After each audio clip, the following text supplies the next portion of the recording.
Hello friends, स्वागत है आप सभी का यूट्यूब चैनल लो शिक्षा हिंदी में। और आज हम पढ़ेंगे बीएनएस की धारा 74 को। धारा 74 पूर्व में आईपीसी के अंतर्गत धारा 354 हुआ करती थी। हम इसमें जानेंगे क्या आवश्यक तत्व हैं धारा 74 के लागू होने के, और क्या किसी महिला पर भी धारा 74 की कार्रवाई की जा सकती है या किसी महिला पर धारा 74 का आरोप तय हो सकता है, इसको भी देखेंगे। तो आइए समझते हैं धारा 74 बीएनएस को। धारा 74 बीएनएस को समझने से पहले हम तीन तत्वों को समझेंगे। एक शब्द प्रयोग होता है वह, जो वह शब्द प्रयोग होता है ये किस किस के लिए होता है, ये धारा 2 के 10 में बीएनएस के अंतर्गत इसकी डेफिनेशन दी गई है। स्त्री, पुरुष या उभयलिंगी जो ट्रांसजेंडर होते हैं उनके लिए, इन तीनों के लिए इसमें शब्द क्या प्रयोग होगा, वह अगर कहीं शब्द प्रयोग हुआ है तो इसका मतलब ये हो गया उससे स्त्री भी अर्थ लगाया जा सकता है, पुरुष का भी और उभयलिंगी का, जब तक कि अन्यथा उसमें निर्देशित न हो। दूसरा शब्द आता है आपराधिक बल, आपराधिक क्रिमिनल फोर्स जो होता है, इसकी डेफिनेशन धारा 129 बीएनएस के अंतर्गत है, आप लोग देख लें इसको। और तीसरा शब्द है हमला, एसॉल्ट जो होता है, ये धारा 130 बीएनएस के अंतर्गत है।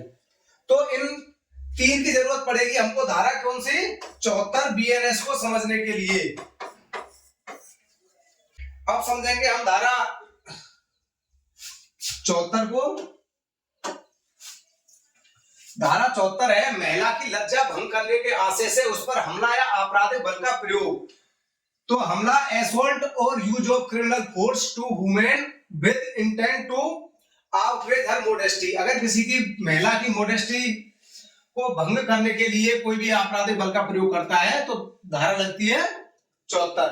अब इसको समझेंगे कि क्या किसी महिला पर भी लग सकती है या किसी पुरुष पर लग सकती है या उभयलिंगी पर भी धारा 74 लग सकती है।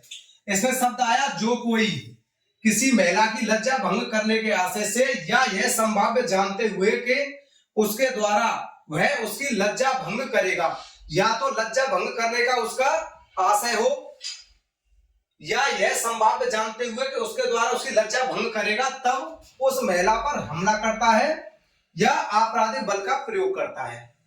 लज्जा भंग करने के आशय से या तो हमला करता है या आपराधिक बल का प्रयोग करता है। कौन? जो कोई, whoever। वह दोनों में से किसी भांति के कारावास से दंडित किया जाएगा जिसकी अवधि 1 वर्ष से कम की नहीं होगी, किंतु जो 5 वर्ष तक की हो सकेगी, और जुर्माने का भी दायी होगा। अपराध कैसा रहेगा? संज्ञेय होगा, अजमानती होगा और कोई मजिस्ट्रेट सुनवाई करेगा।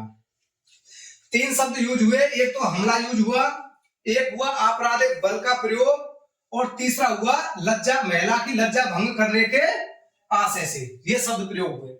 अब whoever के अंतर्गत कौन आता है? मैंने अभी बताया था आपको, वह जहां लगा हुआ है वहां पे जब तक अन्यथा उसके बारे में उपबंधित ना हो तो उसका समझा जाएगा कि कोई भी महिला, कोई भी पुरुष या कोई भी ट्रांसजेंडर। इसमें क्या आया देखो, इंग्लिश वर्जन में देखेंगे, whoever assault or use criminal force to any woman intending to outrage of knowing to be likely that he will thereby outrage her modesty shall be punished with imprisonment of either description for term which shall not be less than 1 year but which may extend to 5 years and shall also be liable to fine। इसकी corresponding धारा 354 थी।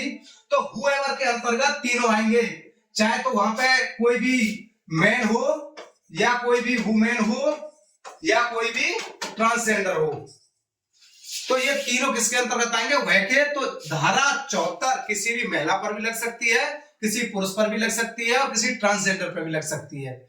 उदाहरण के लिए मैं आपको बताता हूं, कहीं पे कोई झगड़ा हुआ है या कोई भी महिला जाकर के और दूसरी महिला के मान लो बूब्स को ही दबा देती है या इस प्रकार का कोई कृत्य कर देती है जिससे कि उसकी लज्जा भंग हो, तो धारा 74 उस महिला पर भी लगेगी जिसके द्वारा ऐसा कृत्य किया गया है। ऐसा नहीं कि केवल पुरुष ही पुरुष पर लगे, महिला पर भी ये लग सकती है और ट्रांसजेंडर पर भी इसका प्रयोग किया जा सकता है। इसके अलावा और नया चेंजमेंट अन्य 2 धाराओं में किया गया है, उनको मैं बाद में बताऊंगा, जो छेड़छाड़ से संबंधित थी, जो पहले 354 बी और 354 सी के अंतर्गत थी, अब धारा 76 और 77 के अंतर्गत है BNS में, तो उनको मैं फिर वीडियो अपलोड करूंगा उसका और फिर से बताऊंगा।